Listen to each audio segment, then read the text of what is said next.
Halo semuanya, selamat datang di penelusuran cerita kita malam ini.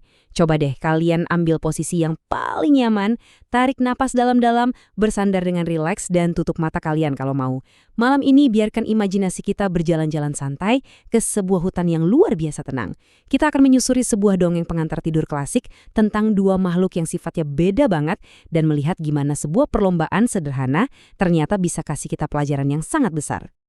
Bagian 1. Kancil yang sombong.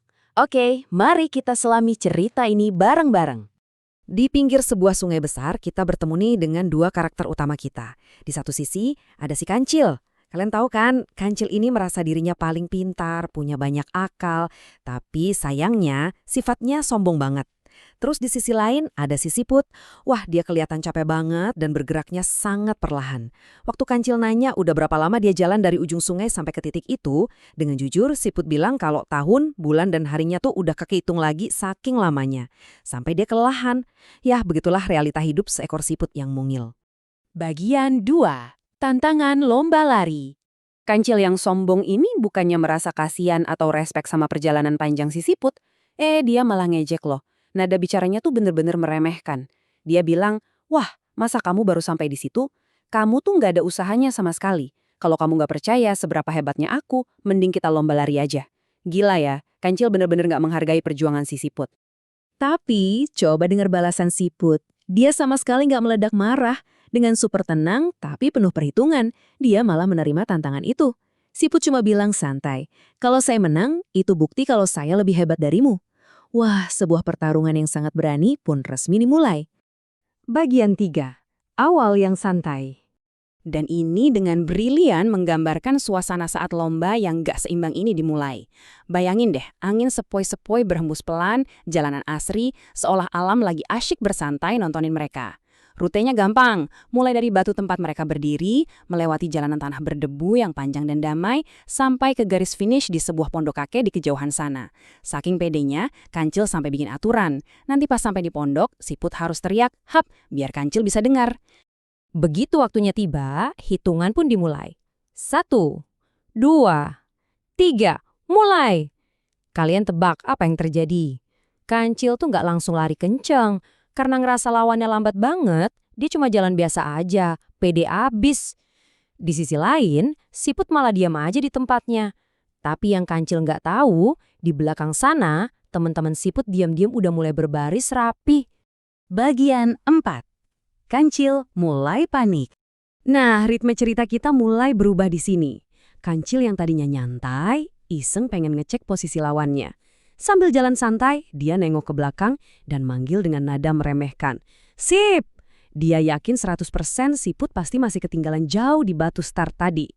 Nah, hal yang benar-benar menarik dari momen ini adalah jawaban yang Kancil dengar. Ada suara "oik" yang membalas panggilannya. Tapi anehnya, suara itu nggak datang dari arah belakang, melainkan dari arah depan. Kancil seketika kebingungan luar biasa. Tunggu, kok kamu udah di situ? Tanyanya nggak percaya. Kancil sih beralasan dalam hati kalau dia memang cuma lagi lari santai aja. Tapi diam-diam, rasa cemas mulai merayap naik. Kancil mulai mempercepat langkahnya. Dia manggil lagi, "Sip!" Dan dari jauh di depan terdengar lagi balasan, "Oik!" Makin kaget dong si Kancil. "Loh, kamu udah sampai di situ?" Siput menjawab, "Iya." Wah, Kancil langsung mikir. Kalau begini ceritanya dia nggak bisa main-main lagi. Dia percepat langkahnya lagi, manggil lagi tapi jawabannya selalu sama. Siput udah ada jauh di depannya. Bayangin ya, rasa penasaran Kancil sekarang udah berubah jadi kepanikan total. Dia nggak jalan santai lagi. Pondok kakek udah hampir kelihatan dan Kancil lari sekencang-kencangnya sekuat tenaga. Nafasnya ngos-ngosan, badannya basah kuyup penuh keringat. Dia benar-benar panik karena secepat apapun dia lari, Siput seolah selalu berhasil mendahuluinya. Bagian 5. Rahasia cerdik Siput. Mari kita pelan-pelan turunin temponya lagi ya, sama kayak si Kancil yang akhirnya sampai di pondok kakek dengan kaki gemetar dan napas yang luar biasa lelah. Tepat pas dia mau nyampe di pondok, dia teriak lagi, "Sip!" Dan langsung dijawab "oik" dari titik akhir. Kancil yang syok berat nanya, "Loh, kamu udah sampai?" Dengan nada sedatar dan setenang sebelumnya, Siput cuma jawab, "Udah sampai." Kancil yang tadinya angkuh dan sombong banget, akhirnya gak punya pilihan selain menundukkan kepalanya dan ngaku kalah. Mari kita beralih dan melihat bagaimana strategi ini sebenarnya dibangun. Siput ini ternyata cerdik banget. Bukannya lari sendirian, dia udah menyusun kawan-kawan sebangsanya secara diam-diam. Mereka berbaris membentuk rantai yang sangat panjang di sepanjang jalan raya, mulai dari batu awal sampai ke pondok kakek. Jadi yang teriak oik setiap kali Kancil manggil itu bukan siput yang sama, melainkan teman-teman siput yang memang udah nunggu di titik tersebut. Strategi brilian dan kerjasama terbukti telak mengalahkan kecepatan lari Kancil. Bagian 6. Pesan moral hari ini. Seiring Kancil menyadari kekalahannya, dan malam kita terasa semakin hening, mari kita resapi pesan dari cerita yang indah ini.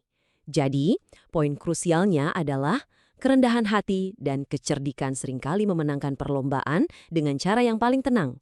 Jangan pernah meremehkan orang lain hanya karena mereka terlihat lemah, lelah, atau lambat. Kesombongan Kancil cuma bikin dia kehabisan tenaga dan panik sendiri. Sementara persatuan dan kerjasama kawanan siput yang hening justru membawa kemenangan yang luar biasa. Bukankah sangat menakjubkan gimana kerjasama yang tenang bisa mengalahkan kesombongan yang paling berisik sekalipun? Bawa pesan kerendahan hati ini ke dalam tidur kalian malam ini ya. Terima kasih sudah bergabung, selamat beristirahat, dan sampai jumpa di penelusuran cerita kita berikutnya.